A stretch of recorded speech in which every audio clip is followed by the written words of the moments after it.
Yang pertama, minyak urapan itu adalah tanda itu milik Tuhan.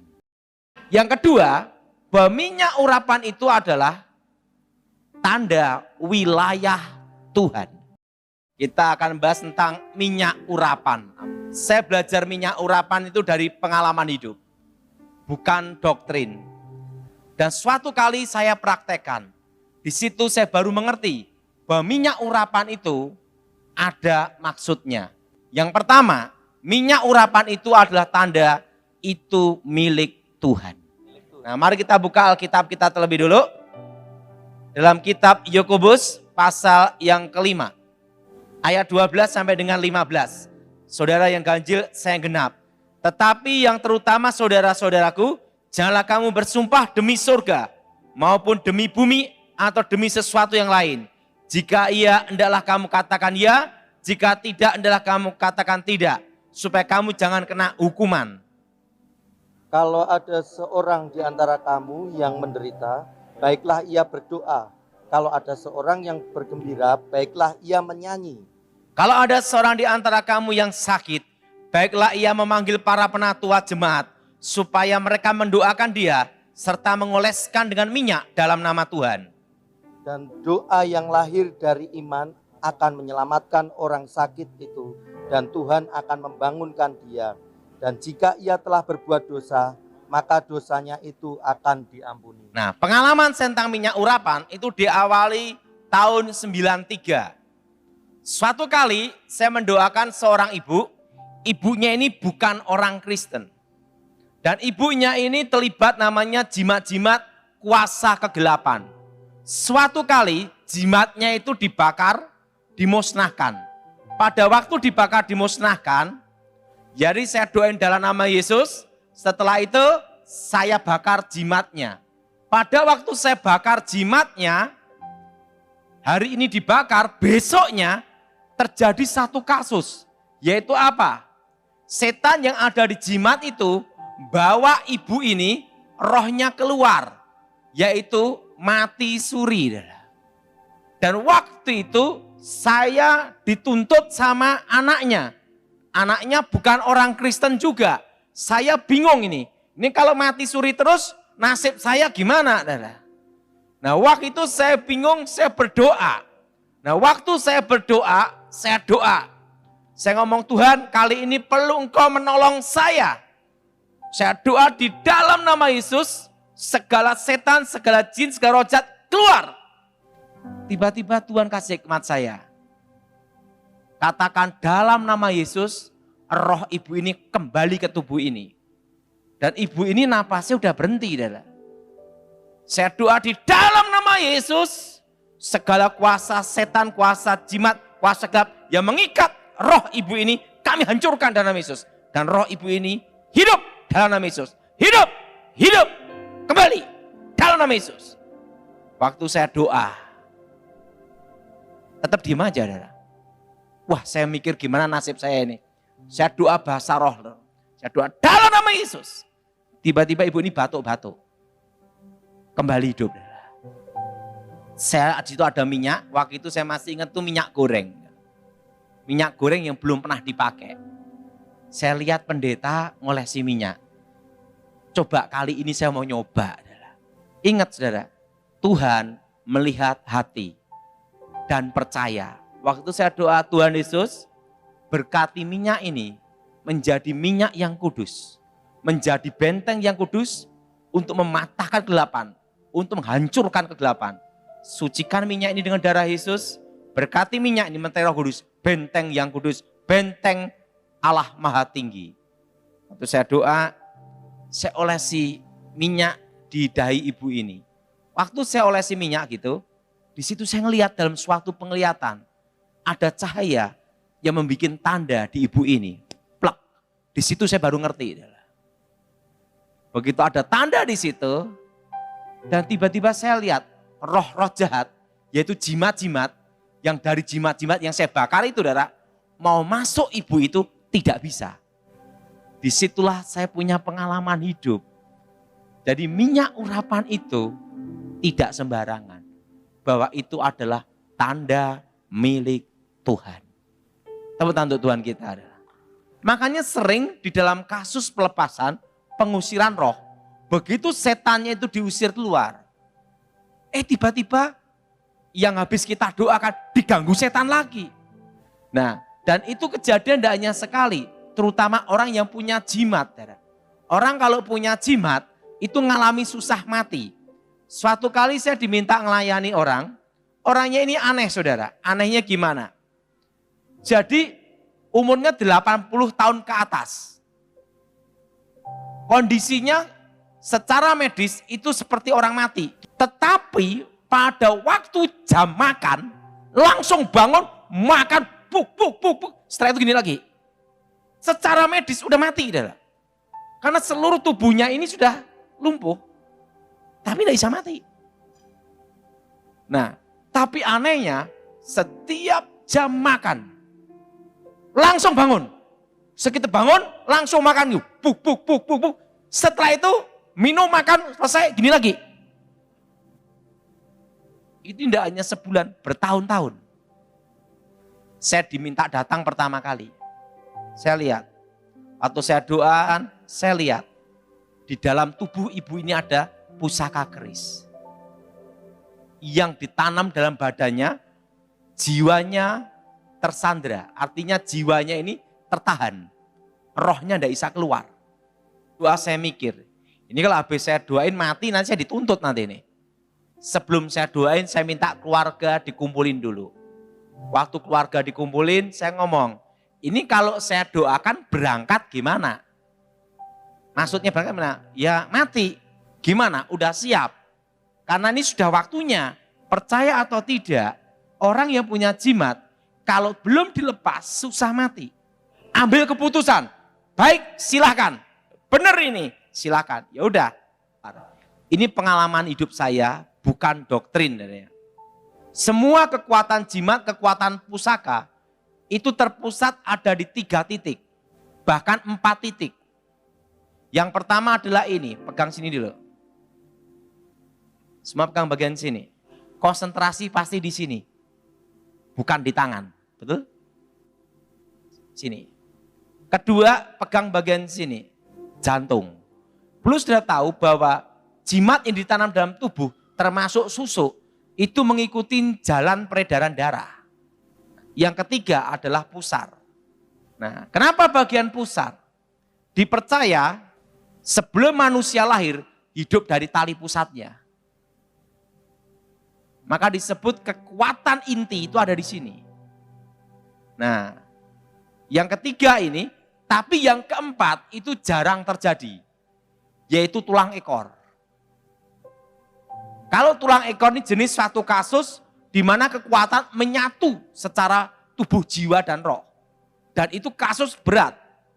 Nah, di situ saya doakan di dalam nama Yesus setan keluar, darah Yesus hancurkan kutuk. Saya olesi minyak 3 titik ini dulu.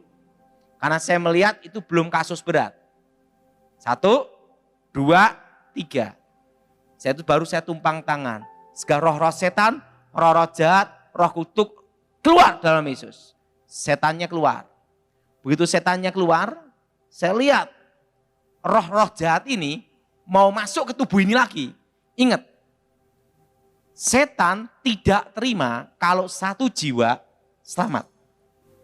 Di situ saya lihat bahwa yang dikasih tanda minyak urapan itu ada cahaya 3 titik juga. Setelah itu saya doakan, besoknya meninggal. Jadi minyak urapan itu jangan diremehkan. Makanya kadang itu saudara, orang itu mengatakan minyak urapan gini-gini nih, ngapain diributkan? Kalau enggak setuju ya diem aja lah. Tapi itu ada gunanya. Bahwa itu adalah tanda milik Tuhan. Amin. Yang kedua, bahwa minyak urapan itu adalah tanda wilayah Tuhan. Ingat saudara, tanda kekuasaan wilayah Tuhan. Apa saudara? Tanda wilayah kekuasaan Tuhan. Suatu kali, saya masih ingat, kalau suatu KKR kalau itu banyak sekali kekuatan jahat yang akan menyerang.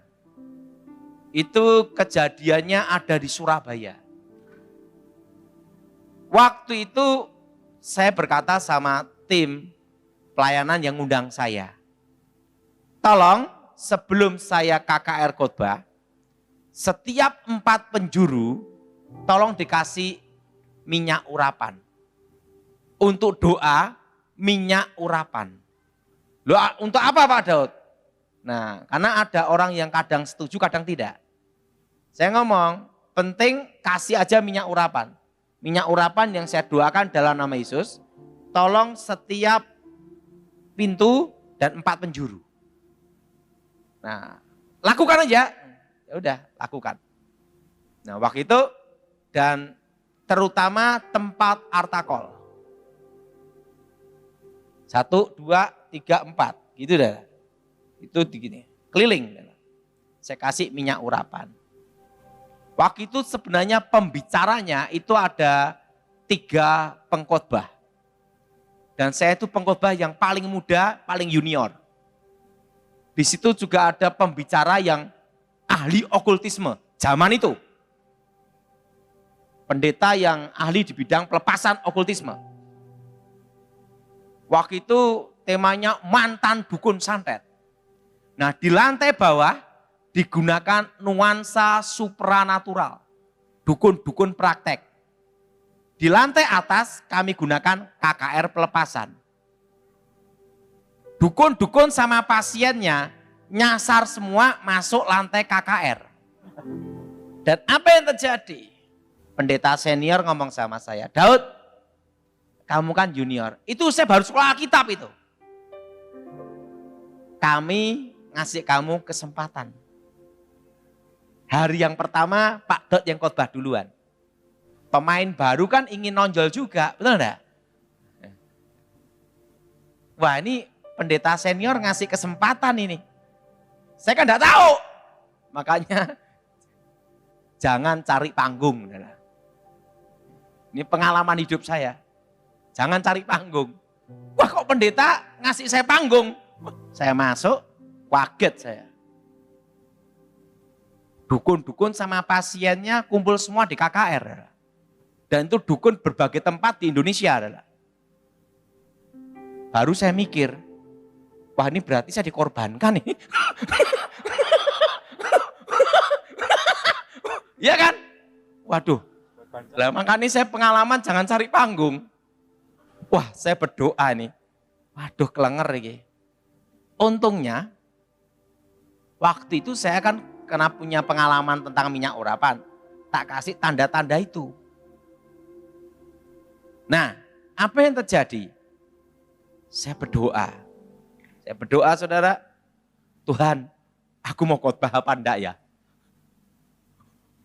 Waktu aku belum bertobat, saya nyantet Gilbert seorang diri. Setelah aku bertobat, lah ini kok disantet rame-rame.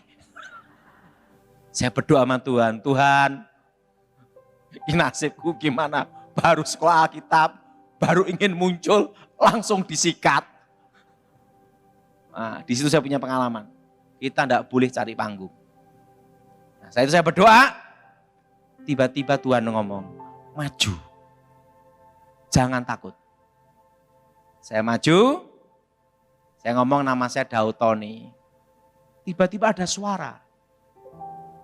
Daud katakan, semua yang punya jimat, kekuatan gaib, suruh mengerahkan semua ilmunya. Wih.